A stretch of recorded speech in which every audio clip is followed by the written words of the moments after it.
16 मार्च को यानी कल दोपहर 3 बजे देश में लोकसभा चुनावों की तारीखों का ऐलान कर दिया जाएगा। अब कितने चरणों में चुनाव होगा? पिछली बार 7 चरणों में चुनाव हुआ था, मैं आपको तारीखें भी बताऊंगा, लेकिन इस बार कितने चरणों में चुनाव होगा ये हमको जानना होगा। इसके साथ साथ वोटों की गिनती कब होगी? पिछली बार 23 मई को वोटों की गिनती हुई थी, आपको बता दें। तो अब इस बार क्या वोटों की गिनती का दिन वही होने जा रहा है, वो दिन जिसका सब लोग इंतजार करते हैं कि आखिर पता चले देश में किस पार्टी को कितनी सीटें मिली, देश में एक बार फिर किसकी सरकार बनेगी। 2014-2019 नरेंद्र मोदी ने करिश्मा करके दिखाया जो भारत के चुनावी इतिहास में दशकों से नहीं हुआ था। क्या तीसरी बार अब एक ऐसा कीर्तिमान वो रचने जा रहे हैं जो रिकॉर्ड तोड़ना जाने कब जाकर के आगे टूटेगा, अगर टूटा तो यह हमको पता चल जाएगा कल दोपहर 3 बजे। यह हमको पता चलेगा कितने फेज में चुनाव होगा, किस फेज में कितनी सीटों पर चुनाव होगा और कितने राज्यों की किस फेज में कितने राज्य चुनाव में जाएंगे। तो बड़े बड़े राज्य जैसे हैं उत्तर प्रदेश हुआ, बिहार हुआ, महाराष्ट्र हुआ, बंगाल हुआ, इन तमाम राज्यों में जाहिर है कि ज्यादा वक्त लेगा इलेक्शन कमीशन अपना चुनाव कंडक्ट कराने के लिए, और बाकी जो छोटे राज्य होते हैं वहां पर एक फेज में चुनाव करा लिया जाता है अभी तक जो हमने देखा है। इसके अलावा कई जगह पर सुरक्षा की दृष्टि की वजह से जो नक्सल प्रभावित इलाके होते हैं या जो बॉर्डर एरियाज होते हैं वहां पर हमने देखा है कि फेजेस में चुनाव होता है। लेकिन जो बड़े राज्य हैं ज्यादा दिलचस्पी उनमें होगी। और अब मैं आपको यह भी बता दूं कि हमने जो ओपिनियन पोल किया था, आज उस ओपिनियन पोल पर एक बार फिर नजर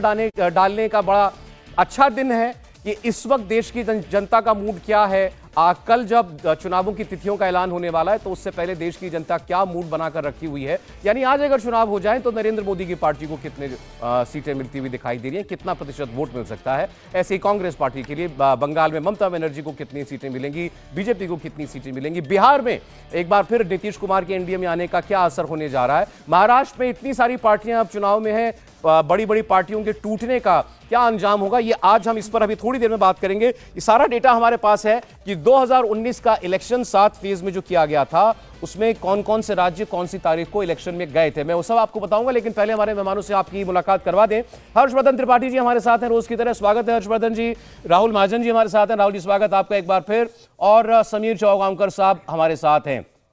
2019 फेज 1 11 अप्रैल 51 सीटें, फेज 2 18 अप्रैल 97 सीटों पर इलेक्शन हुआ था, फेज 3 23 अप्रैल 115 सीटों में, सबसे ज्यादा फेज 3 में 23 अप्रैल 2019 को चुनाव हुआ था, 115 सीटों पर इलेक्शन हुआ था।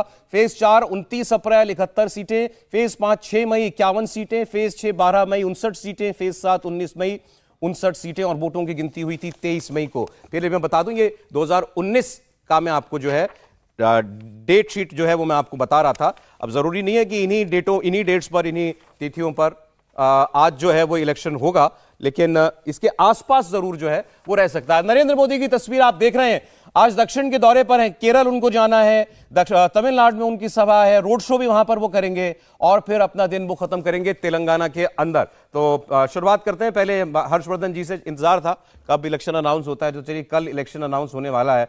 अब किस पार्टी की क्या इस वक्त तैयारी के हिसाब से आपको जगह दिखाई देती है?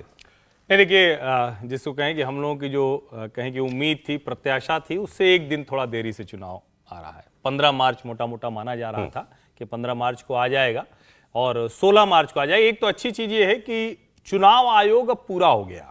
वैसे तो कोई संवैधानिक बाध्यता नहीं थी, कोई मुश्किल नहीं थी, क्योंकि ये कोई दिक्कत नहीं थी, लेकिन फिर भी अब तीनों चुनाव आयुक्त थे और बड़े शानदार चुनाव आयुक्त देश को मिले हैं। ये जो दोनों चुनाव आयुक्त रहे जिस पर हमने कल भी चर्चा की थी कि उनका बड़ा अच्छा ट्रैक रिकॉर्ड रहा है, अच्छे एडमिनिस्ट्रेटर रहे हैं, उनको ढेर सारे अवार्ड अपने काम के लिए मिले हैं। अब वो यहाँ पर हैं, वो पहले भी अलग अलग जगहों पर डिपार्टमेंट के लिहाज से कहें तो गृह मंत्रालय, सहकारिता मंत्रालय और राम जन्मभूमि, इन सब में वो न्यास में भी रहे।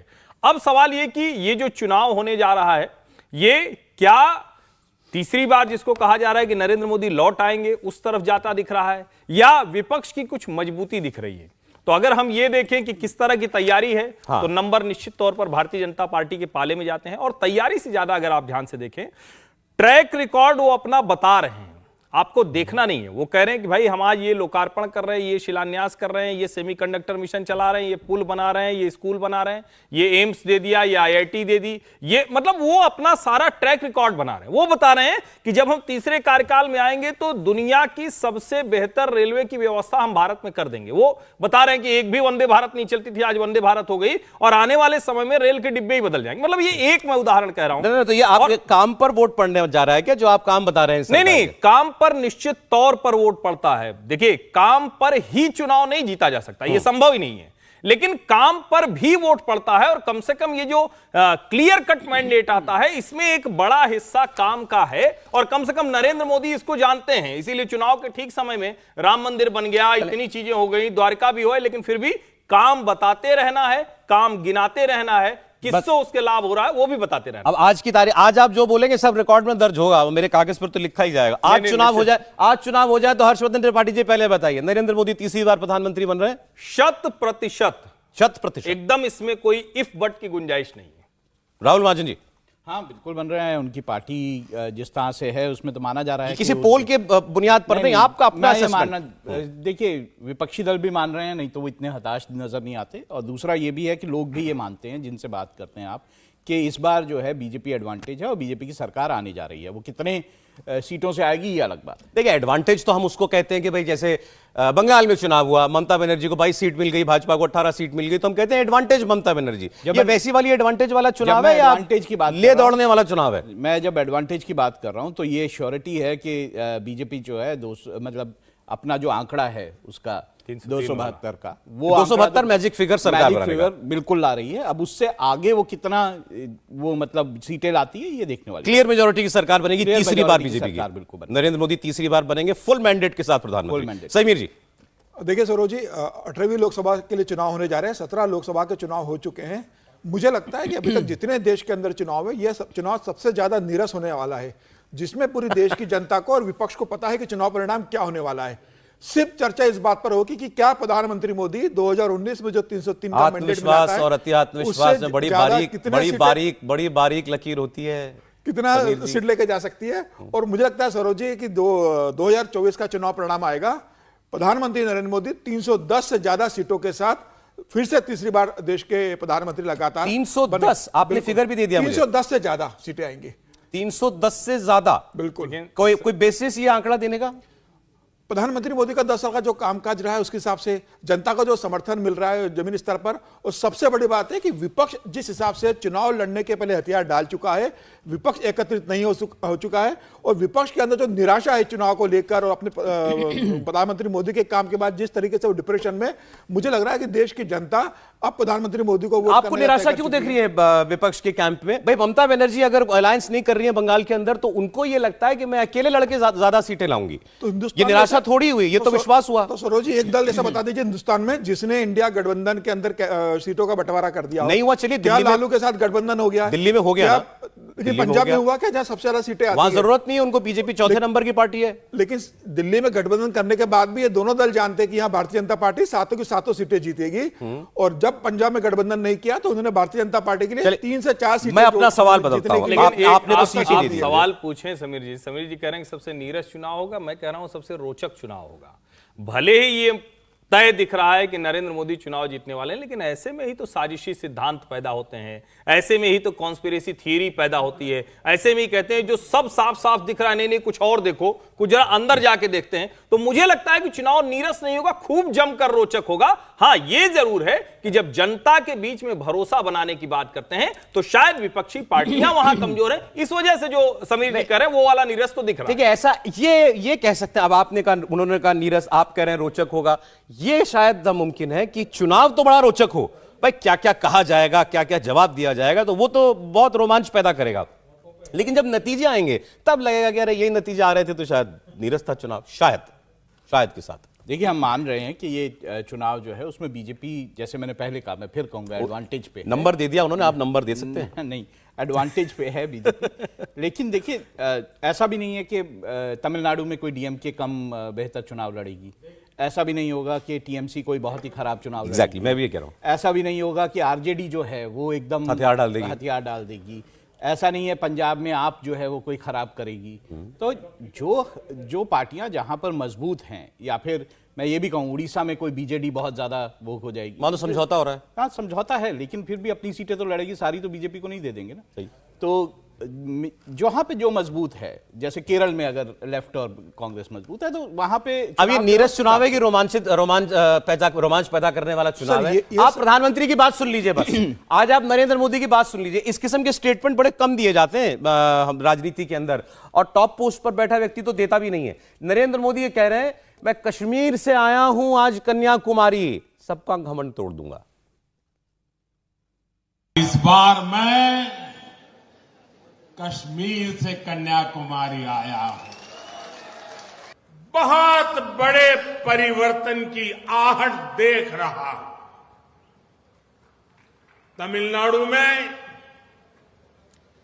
बीजेपी का प्रदर्शन इस बार डीएमके और कांग्रेस के इंडी अलायंस का सारा घमंड तोड़ करके रख देगा। एनडीए गठबंधन का सारा घमंड टूट जाएगा, यह प्रधानमंत्री नरेंद्र मोदी का दावा है। अब घमंड किसको है, क्यों है, उसके पीछे क्या है, वजह है, इस पर हमको बात करनी चाहिए। आज जब वो कह रहे हैं, आज तमिलनाडु में बोल रहे हैं, केरल जाएंगे, तेलंगाना जाएंगे, सारे वो राज्य हैं जहां भारतीय जनता पार्टी को हर आदमी हल्के में लेता है। और चाहे डीएमके हो, एआईएडीएमके हो, कांग्रेस पार्टी केरल में है या लेफ्ट की पार्टियां हैं वहां पर, या तेलंगाना में अभी भी कांग्रेस पार्टी जीती है या बीआरएस है, इनको लगता है इन राज्यों में तो मोदी का कुछ है नहीं, यहां तो इनका कुछ होना नहीं। और वो ये भी बार बार याद दिलाते हैं कि यहां पर सीटें जीते बगैर आप जो दावा कर रहे हैं कि 370 लाएंगे साहब, 400 लाएंगे साहब, ये मुमकिन नहीं है। और ये बात फैक्ट है। दक्षिण में अगर आप नंबर नहीं लाते, खाता नहीं खोलते हैं, तो फिर ये बहुत दूर की बात नजर आती है इस वक्त। बताइए किसका घमंड टूटेगा? नहीं, एक तो ये जो आपने कहा कि कहां खड़े होकर बोल रहे हैं, और वो कह रहे हैं कि उन्होंने ये नहीं कहा है कि मैं घमंड तोड़ूंगा, उन्होंने कहा कि इन दलों का और इनका घमंड टूट जाएगा, यानी वो राजनीतिक प्रक्रिया की बात कर रहे हैं। अब क्या है कि इससे थोड़ा सा वो रह गया कि कहीं इनको भी तो घमंड नहीं आ रहा है, तो वो वाला उनके भी ध्यान में रहा होगा, इसीलिए उन्होंने ये नहीं कहा कि मैं घमंड तोड़ दूंगा। लेकिन जब कश्मीर से कन्याकुमारी की बात कर रहे हैं तो भारतीय जनता पार्टी, जिसको हम कहें कि उसके मात्र संगठन कह दें, राष्ट्रीय स्वयंसेवक संघ कह दें या जनसंघ कह दें, पहले वाला अवतार, सबका संकट ये रहा कि कश्मीर से कन्याकुमारी तक की बात करते थे, ना कश्मीर में थे ना कन्याकुमारी में थे। इनका सबसे बड़ा संकट समझिए, ये अटक से कटक की बात करते थे, ना अटक में थे ना कटक में थे। ये कुल मिलाकर इनके लिए संकट ये था कि जिस एक भारतवर्ष की कल्पना करते थे उसमें सीमावर्ती क्षेत्रों में ये गायब थे। लेकिन आज कन्याकुमारी एक बार ही सही जीती हुई सीट है उनकी। आज जम्मू कश्मीर का सबसे बड़ा राजनीतिक दल है वो, अभी तो खैर चुनाव नहीं हुआ है, लेकिन सबसे बड़ा राजनीतिक दल है। 6 में से 3 सांसद, जम्मू कश्मीर लद्दाख के 6 में से 3 सांसद। और जब हम कह रहे हैं कि क्या तीसरी बार आएंगे तो नरेंद्र मोदी के नाम पर, तो नरेंद्र मोदी जिस जगह पर खड़े हैं जरा आप देखिए, भारतवर्ष के जितने पेंडिंग थे, जैसे हम लोग न्यायालय में बात करते हैं इतने मुकदमे लंबित हैं, इतने लंबित हैं, तो बड़ा न्यायाधीशों को लेकर, न्यायपालिका को लेकर कहा जाता है। लेकिन भैया नेताओं के यहां सबसे ज्यादा मामले लंबित थे। जितने आजादी के बाद मामले रहे वो सिर्फ नारे में इस्तेमाल होते रहे, मंच से इस्तेमाल होते रहे। पहला नेता जो कह रहा है कि ठीक है टिक लगाते जाओ भाई, एक एक करके, वो वाला याद होगा ना जब अमित शाह घुस रहे थे 370 के लिए, तो एक कागज उनके हाथ में था, उसमें ये ग्रीन टिक हो गया, ये बचा रह गया। उस अंदाज में काम करने वाला नेता है। और इसीलिए मैं कह रहा हूं कि जब हम लोग बात कर रहे हैं तो चुनाव रोचक होगा, परिणाम आपको ये दिख रहे हैं, लेकिन उस रोचकता में कन्याकुमारी कितना ऐड कर देगा, केरल कितना ऐड कर देगा, यही तो सवाल महत्वपूर्ण हो जाएगा। एक ग्राफिक लगाइए अगर आ गए तो। चलिए आज थोड़ा ओपिनियन पोल कर लेते हैं हम भी यहाँ पे। हमने आपको एक सर्वे तो दिखाया था, और उस सर्वे में ये पता चल रहा है कि भारतीय जनता पार्टी 335 सीटें जो है वो जीत सकती है, और एनडीए जो है 378 तक जा सकता है। ये इंडिया टीवी और सीएनएक्स का सर्वे था, हमने आपको कुछ रोज पहले दिखाया था। और हमारा दूसरा सर्वे आने वाला है, ये भी मैं आपको बता दूं, बहुत जल्द आप इंडिया टीवी पर पूरे देश का दूसरा सर्वे देखेंगे। और अब तो चुनाव घोषित होने वाला है कल, तो उसके बाद ये परिणाम जानने में सर्वे का और ज्यादा मजा आएगा। लेकिन अभी जो हमने सर्वे आपको दिखाया, 335 सीटें कहां से आती हुई दिखाई देती है हमको भारतीय जनता पार्टी की। पिछली बार 303 सीटें थी 2019, अब 303 से 335 का सफर, ये 32-33 सीट जो एक्स्ट्रा 2019 से 2024 के बीच में भारतीय जनता पार्टी ला सकती है, ये कहां से आ रही हैं? जब नॉर्थ के सारे राज्यों में, उत्तर के सारे राज्यों में स्वीप है, यूपी स्वीप है, बिहार में स्वीप था, पश्चिम बंगाल में बहुत बड़ी कामयाबी हासिल कर चुकी है भारतीय जनता पार्टी, महाराष्ट्र स्वीप था, फिर कहां से आएंगी ये एक्स्ट्रा 33 सीटें भारतीय जनता पार्टी को कहां से मिल सकती हैं? इस पर हम लोग बात करते हैं। दक्षिण से आइए बात कर लेते हैं पहले, जहां पर आज प्रधानमंत्री नरेंद्र मोदी हैं। मैं तमिलनाडु से शुरुआत करता हूं। तमिलनाडु में इंडिया टीवी सीएनएक्स के सर्वे ने बताया 5 सीट, भारतीय जनता पार्टी जीत सकती है? कोई उम्मीद नहीं करेगा, विपक्ष इस पर यकीन नहीं करेगा। देखिए, बड़ा साफ है, मैं आपको सीटें गिनवा सकता हूं जहां पे बीजेपी का आधार भी है, उससे पहले उनके वोट शेयर भी अच्छे हैं। तो एक कन्याकुमारी की सीट जो कि हमने अभी डिस्कस की, उसके बाद रामनाथपुरम की सीट है। रामनाथपुरम की सीट ऐसी है जहां पर बीजेपी जो है वो 32% वोट ले चुकी है, तो ऐसे में वो काफी मजबूत सीट है। उसके बाद आप शिवगंगा की सीट अगर आप बात करेंगे तो कार्ति चिदम्बरम की सीट है, यहां पर भी बीजेपी का चुनाव बहुत अच्छा होने जा रहा है और बीजेपी बहुत 22 सीटें बताते हैं सर, एक बार फिर सीटें बता दीजिए। मैं आपको बता दूं, मैंने आपको बताया कन्याकुमारी, आप बता रहे हैं भाजपा जो सीटें जीतेगी आपके मुताबिक जीतेगी या यहां पे मुकाबला देगी? कन्याकुमारी, रामनाथपुरम, शिवगंगा, मदुरई टेम्पल जो है वो मीनाक्षी टेम्पल जो है एक सीट, उसके कारण वहां पे बहुत ज्यादा है। थेनी एक सीट और है जहां पे बहुत अच्छा, विरुधुनगर।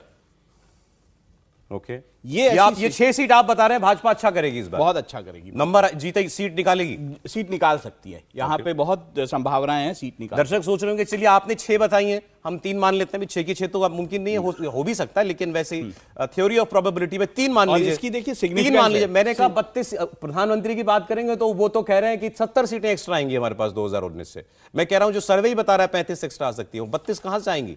ये तो मैं आपको पहुंच जाएंगी एक जगह की बता रहा हूं, तमिलनाडु की। इसके बाद आप केरल जब जाते हैं बताइए, तो देखिए त्रिशूर की सीट है, सुरेश गोपी यहां से चुनाव लड़ते हैं, ये एक्टर हैं और काफी प्रभाव वहां पे रखते हैं। उसके बाद तिरुवनंतपुरम की सीट है जहां पे आपको राजीव चंद्रशेखर, तो आपने उनको चुनाव लड़ाया है और मजबूत उम्मीदवार हैं। हाँ, मजबूत। मैं आपको अब एक इंटरेस्टिंग थ्योरी बताऊंगा भाजपा ने जिस तरीके से साउथ में काम किया, आप बताएं पहले।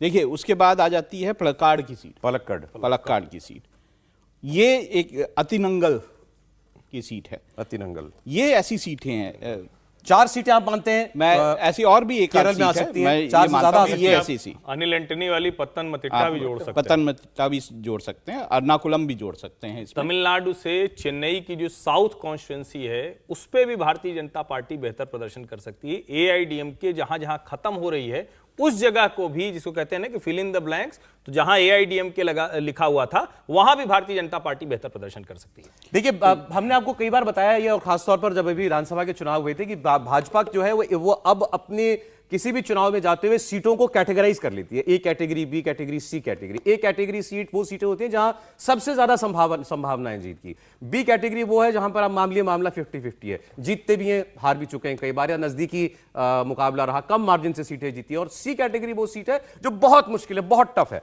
अब साउथ में भारतीय जनता पार्टी ने खास तौर पर तमिलनाडु, केरल और तेलंगाना, इन राज्यों के अंदर जहां पर वो उम्मीद करती है कि खाता खुलेगा, नंबर बढ़ेगा, वहां पर ए कैटेगरी की कई सीटें चिन्हित कर रखी हैं और वो उन्हीं सीटों पर फोकस कर रही है। 39 सीटें हैं, 40 सीटें मिला लीजिए पुडुचेरी की, तो तमिलनाडु और उसकी पुडुचेरी की, तो ऐसा नहीं कि 40 की 40 पर पूरा जोर लगाकर चुनाव लड़ेगी।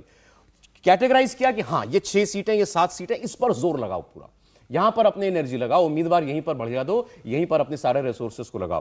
केरल की हम लोग बात कर रहे थे, 2019 में ऐसी एक ए कैटेगरी की जो कॉन्स्टिट्यूएंसीज थी, ये 12 लोकसभा सीट थी जो भारतीय जनता पार्टी ने इस पर काम किया था। और इनमें से इन कॉन्स्टिट्यूएंसीज में 10% वोट निकाला बीजेपी ने। केरल में 10% से ज्यादा वोट 12 सीटों पर भारतीय जनता पार्टी ने निकाल लिया था। अब 2024 में पार्टी ने उसको केरल के अंदर और उस लिस्ट को छोटा कर दिया है। अब कह रहे हैं कि 6 सीटें ऐसी है केरल के अंदर जो आपने बताया, और मैं उसमें जो फोकस 6 सीटें बताता हूं, इन्हीं पर काम करो, ये निकलेंगी। और क्यों निकलेगी ये भी बताता बताइए। देखिए, केरल में एक शिफ्ट हुआ है, केरल में जो क्रिश्चियन कम्युनिटी है उसने बीजेपी का हाथ थामना शुरू किया है।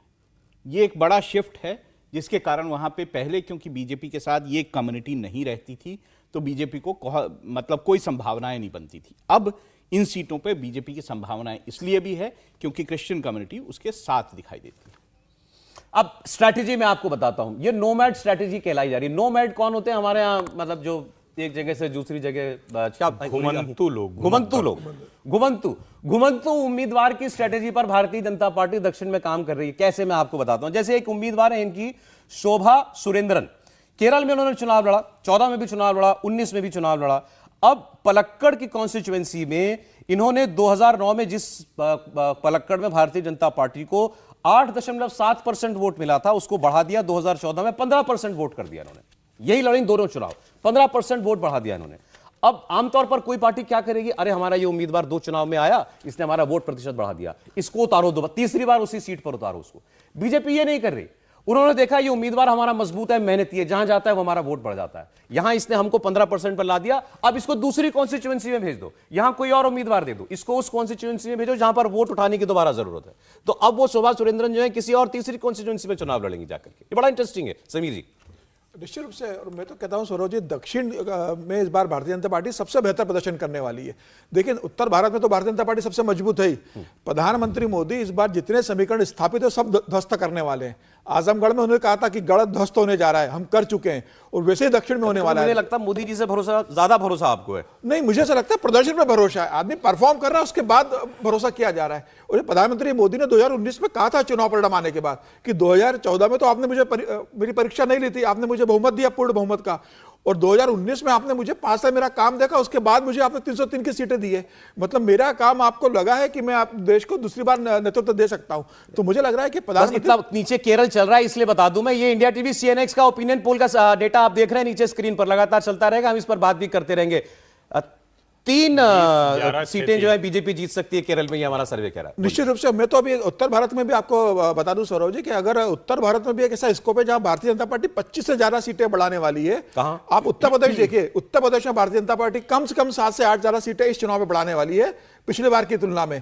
आप मध्य प्रदेश में 1 सीट बढ़ने वाली है। 78 दिया जी, हमने 78 दिया। 14 बढ़ जाती है पिछले उसकी 2019 से आप तुलना कीजिए ना, 64 से तो 12 तो इन्हीं की 12 हो गई। सीट तो आप यही बढ़ रही है। दो मान लीजिए मध्य प्रदेश के अंदर सहयोगियों की हो गई। एक मध्य प्रदेश की, प्लस 14 हो गया यूपी से, एक मध्य प्रदेश की छिंदवाड़ा आ रही एनडीए है, के लिए, एनडीए के लिए एनडीए एक मध्य प्रदेश से आ रही है छिंदवाड़ा की, +1। अच्छा छिंदवाड़ा आएगा, बिल्कुल 100% छिंदवाड़ा की सीट आएगी। +1 और MP नागौर राजस्थान की आ रही है। छिंदवाड़ा तो समीर जी तब से कह रहे हैं जब कमलनाथ लेके बैग वैग आ गए थे, तब भी ये कह रहे थे कि अगर भाजपा ने अपना प्रत्याशी लड़ाया तो जीत जाएगा। जीतेगा। खबर नागौर तो सीट दी भी आ नहीं रही है उन्होंने, ये बताया ना कि बीजेपी ने क्यों नहीं लिया कमलनाथ को, क्योंकि बीजेपी इस बात को जानती है कि अब भारतीय सीट आ जनता जाती पार्टी है अपने वहां आप बिना पर कुछ किए। गुना की तरह जीत तय करने जा रही है, तो कमलनाथ की जरूरत नहीं है वहां पर।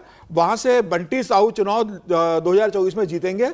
और नागौर की सीट जो है हनुमान बेनीवाल की सीट थी जो गठबंधन में दी वो थी, इस बार बीजेपी को बिल्कुल ज्योति बिरला वहां से जीतेगी। तो एक वो सीट तो जुड़ने पहले वाली है। चलिए एनडीए में तो थी ना वो सीट, लेकिन अब भारतीय जनता पार्टी के पास आएगी। चलिए ठीक। और अब बंगाल देखिए, बंगाल के अंदर कम से कम भारतीय जनता पार्टी 5 सीट बढ़ाने जा रही है। 2019 में 18 सीटें मिली थी, 18 से 23 हो सकती है। 25 सीटें भारतीय जनता पार्टी को बंगाल में मिलेगी। आप प्लस 7 सीटें दे रहा 5 से हूं। 7 7 सीटें बंगाल के अंदर भारतीय जनता 5 पार्टी से को। 7 सीटें बंगाल से। उड़ीसा में भारतीय जनता पार्टी को कम से कम 3 सीटें ज्यादा मिलेगी। 8 सीट थी पिछली बार, 11 सीटें भारतीय जनता पार्टी को इस बार मिलेगी, +3 सबसे बड़ी पार्टी हो जाएगी। बिल्कुल। ठीक है, उड़ीसा चलिए। के अंदर आप ही के गणित के महाराष्ट्र के अंदर देखिए, 14, महाराष्ट्र में भारतीय जनता 18, पार्टी की कम से कम 8 सीटें बढ़ेंगी। 25 सीटें आपने मुझे बता दी इन राज्यों से। महाराष्ट्र में देखिए सर, महाराष्ट्र में 5-7 जहां सीटें कम बढ़ेंगी। होंगी आप बताइए महाराष्ट्र मुझे, महाराष्ट्र में कम होंगी ना बीजेपी की, एनडीए की, एनडीए की नहीं। 41 से ज्यादा आएंगी। महाराष्ट्र के अंदर बीजेपी तो सबसे बड़ी पार्टी नहीं, बनेगी, महाराष्ट्र में लेकिन NDA यह है कि एनडीए में शिवसेना, अजित पवार की सीटें मतलब अगर कहा जाए तो कम होगी, एकनाथ शिंदे की भी कुछ सीटें कॉन्फिडेंस कम की भी होगी, सीमा होती है समीर जी। लेकिन भारतीय जनता पार्टी ज्यादा सीटें ला रही है। मैं बीजेपी का आपको स्पेसिफिक नहीं, बता रहा हूं। समीर जी को जो बार बार कह रहे हैं, सर्वे तो आपका है जिसमें कॉन्फिडेंस आप दिखा रहे हैं। अब वो है नहीं ना यहाँ पे जिन्होंने सर्वे किया। अब उनको पकड़ा नहीं जा सकता, कोई पकड़ा जाएगा। भारतीय नहीं, जनता नहीं, पार्टी लेकिन ये भावेश जार के सीएनएक्स के भावेश जार ने सर्वे किया, वो आए तो मैं उनसे भी ऐसे पूछूं। नहीं, लेकिन समीर जी ये बात ठीक कह रहे थे कि भारतीय जनता पार्टी दोनों गठजोड़ वाले राज्य जहां बड़ा वोलेटाइल है या जिसको कहें कि थोड़ी मुश्किल है, तो चाहे बिहार हो चाहे महाराष्ट्र हो, उसकी अपनी सीटें तो बढ़ने जा रही है। लेकिन एनडीए के तौर पर पुराना प्रदर्शन बरकरार रखना या बढ़ाना बहुत कठिन है। 40 में 39 जीतना, 48 में 41 जीतना, ये कठिन है। उस पर भारतीय जनता पार्टी कोशिश भले कर रही है, लेकिन इतना आसान मुझे भी नहीं दिखता। महाराष्ट्र में हमने दिया है, स्क्रीन पर छोटा हो गया दिख रहा है इसलिए 35 दिया 35 सीट दिया है शायद। 35। तो हमारे अनुमान के वही- मुताबिक 6 कम हो रहा है, हाँ, एनडीए शायद 6 यही कम हो रहा है। रहे। तो आपका, लेकिन चलिए हम ये कहते हैं कि -6 से इतनी ही रख ले जितनी अभी सीटें हैं, 41 है, 41 है ना, तो -6 से 0, मतलब नुकसान बचा ले अपना बीजेपी। बिल्कुल, अगर बेस्ट भी करे तो बिल्कुल। एनडीए अपना बेस्ट अगर करती है तो नुकसान बचा लेगी। चलिए और बताइए आप, तो ये 335 पहुंच रहा है, 350 पहुंच जाएगा। बिल्कुल। ये तो उत्तर भारत और मध्य भारत की बात अपन ने किया। अगर अभी साउथ की आप देखो तो साउथ में भारतीय जनता पार्टी की सीटें जड़ेगी। पूर्वोत्तर के राज्यों से 25 सीटें आती है, नॉर्थ ईस्ट से। पिछली बार भारतीय जनता पार्टी को वहां 15 सीटें मिली थी। इस बार भारतीय जनता पार्टी 19 से 20 सीटें वहां पर जीतने वाली है। उत्तर भारत, नॉर्थ ईस्ट के अंदर जो 7 राज्य आते हैं, तो वहां भी 4 से 5 सीटें भारतीय जनता आसान पार्टी लग की रहा है मिलेगी। क्या, जैसा हमको बोलने में लग रहा है? नहीं, मुझे लगता चुनाव है तो कि चुनाव तो भाई बाकी पार्टियां भी लड़ रही हैं। चुनाव बाकी पार्टियां भी लड़ रही हैं और जिसको हम कहें कि ये आसान तो कतई नहीं है। हम लोग जितनी भी बातचीत कर रहे हैं और मैं बार बार ही कह रहा हूं कि उत्तर प्रदेश में 80 के 80 सीट भारतीय जनता पार्टी जीत सकती है, ये एक संभावना है। लेकिन ऐसी 8 से 10 सीटें हैं जहां बीजेपी के लिए बहुत मुश्किल है, बहुत उनको आसानी नहीं होगी। ऐसे ही दूसरे राज्यों में भी मुश्किल है। लेकिन एक दूसरी चीज होती है जिसको हम बार बार कहते हैं और उसको मैं ज्यादा बारीकी से देखने की कोशिश कर रहा हूं, तो बीजेपी के पक्ष में जाता दिख रहा है।